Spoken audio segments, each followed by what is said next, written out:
इस कायनात में कोई ऐसी डिक्शनरी बनी ही नहीं जिसमें तेरी खूबसूरती को बयां करने के लिए लफ्ज़ मिले। ये आँखें हमेशा तेरी मुंतज़िर रहे और तू जब सामने हो तो बस वक्त वहीं रुक जाए और मैं तुम्हें देखता रहूं हमेशा हमेशा के लिए। यार प्रिंस, भगवान के लिए अपना ये सस्ता सारी दोस्त तुम बंद कर दो यार। अबे यार ऐसा कुछ नहीं है। अबे रुक रुक रुक रुक रुक, कॉल आ रहा है उसका। हेलो। हाँ प्रिंस, कैसे हो? हाँ हाँ ठीक हूँ मैं, तुम कैसे हो? हाँ मैं ठीक हूँ।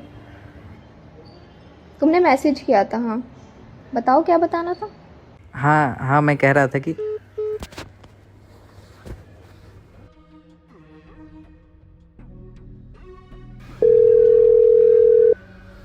अबे यार कॉल ही कट गया।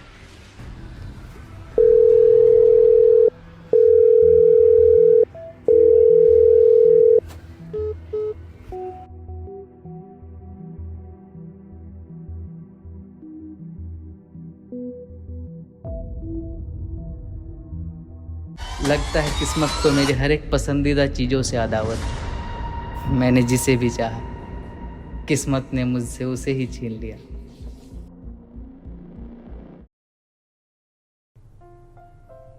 खुश नसीब होते हैं बादल जो दूर रहकर भी ज़मीन पर बरसते हैं, और एक बदनसीब हम हैं जो एक ही शहर में होके भी तुमसे मिलने को तरसते हैं। मोहब्बत में दूरियों के होने से कहाँ फ़र्क पड़ता है, तुम हर वक्त मेरे साथ हो। मेरे बंद कमरे में मेरी तन्हाई तुमसे बातें करती है, मेरी नींद ख्वाब में मुझे तुमसे मिलाती है।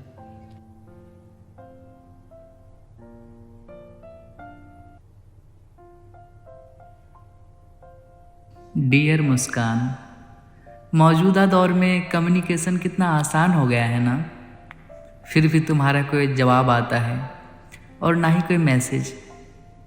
इसीलिए आज खत लिख रहा हूँ।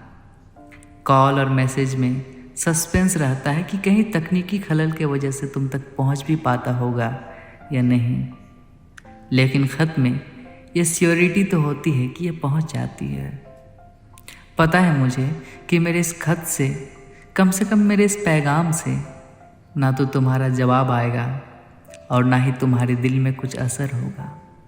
कहाँ कुछ असर हो पाता है मेरे मैसेजेस से, मेरे कॉल से। फिर भी अपने एक तरफा प्यार को ज़िंदा रखने के लिए, कम से कम मेरे एहसास को ज़िंदा रखने के लिए कि क्या पता अगर तुम तक पहुंच गया ये खत तो शायद तुम भी मुझ तक पहुंच सको और उम्मीद, बेचैनी, तन्हाई सब खत्म हो जाए किसी दिन।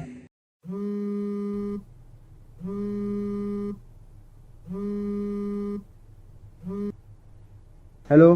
हाँ प्रिंस, क्या हाल है दोस्त? कुछ खास नहीं भाई। अरे यार फिर वही कुछ नहीं।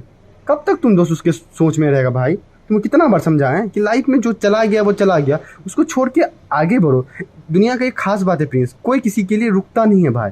अपने अंदर को झांको, अपने अंदर को देखो, अपना अंदर का जो बेस्ट वर्जन है उसको बाहर निकालो और दुनिया को दिखाओ। क्यों किसी के याद में इतना पागल रहेगा? अपने आप को बाहर निकालो इस हैंगओवर से दोस्त। लाइफ में और बहुत कुछ है, कुछ खास करने के लिए, लोगों को दिखाने के लिए, इस दुनिया को दिखाने के लिए। हाँ सुनो ना, एक बात और था, तुमको हम इसलिए फोन किया था, हम तुम्हारा दुख भरी कहानी सुनने के लिए ना। तुम ये बता रहे थे कि एक रेडियो में एक आरजे की वैकेंसी खाली है, कल हम शाम में देखे थे, तो तुमको हम शाम में मैसेज करना भूल गए, तभी बता रहे। तुम प्लीज उसमें दोस्त अप्लाई कर दो। 99.9 FM पर आप सुन रहे हैं ये love story mystery of last call with RJ Prince. जो कहानी जिसके लिए लिखी जाए, अगर उसे सुनाने का मौका ना मिले तो ये पागल मन हमेशा उस कहानी को हर किसी को सुनाने के लिए उत्सुक रहता है, इस उम्मीद से कि शायद उसके लिए लिखे एहसास उन तक पहुंच जाए। एक बेचैनी रहती है कि कहीं ये मेरे अल्फाज ज़ाया ना हो जाए। बाय द वे, ये मेरे एक दोस्त की कहानी है। 5 जून 2016, कॉलेज का पहला दिन। छोटे शहर से आया मैं, एक इंट्रोवर्ट से लड़का।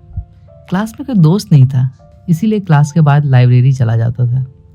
उस दिन वो भी लाइब्रेरी आई थी, पढ़ने नहीं, शायद कोई किताब इशू करवाने आई थी। कोई प्रेमचंद का एक उपन्यास था। काफ़ी जल्दी में थी। उतने में उसने मुझे देखा और बोला, आज तुम क्लास अटेंड नहीं किए? मैं उनकी बातों का जवाब देता। उतने में बोली, जल्दी चलो, 3 बजे से ऑडिटोरियम में फिल्म मेकिंग का एक वर्कशॉप है, इम्तियाज़ अली आए हुए हैं। वो इतनी जल्दी में थे कि मुझे सोचने का भी वक्त नहीं मिला। फिर हम चल दिए। उसने पूछा, इम्तियाज़ अली की फिल्में देखते हो? तुम्हारी फेवरेट फिल्म कौन सी है? मैंने कहा रॉक स्टार। उसने कहा मेरी भी। फिर हम लोग दोस्त बन गए। कॉलेज की वो मेरी एक अकेली दोस्त, वो जितनी खूबसूरत थी उससे कहीं ज़्यादा खूबसूरत थी। फिर प्यार तो होना ही था, मगर जब कहने की बारी आई। बताओ क्या बताना था। हाँ, मैं कह रहा था कि क्या मेरे हर्फ जाया हो जाएंगे, जिसे कई रातों को जाग कर स्याही से इन कोरे पन्नों में सजाए हैं मैंने तुम्हारे लिए। क्या कभी आओगी नहीं इसे सुनने?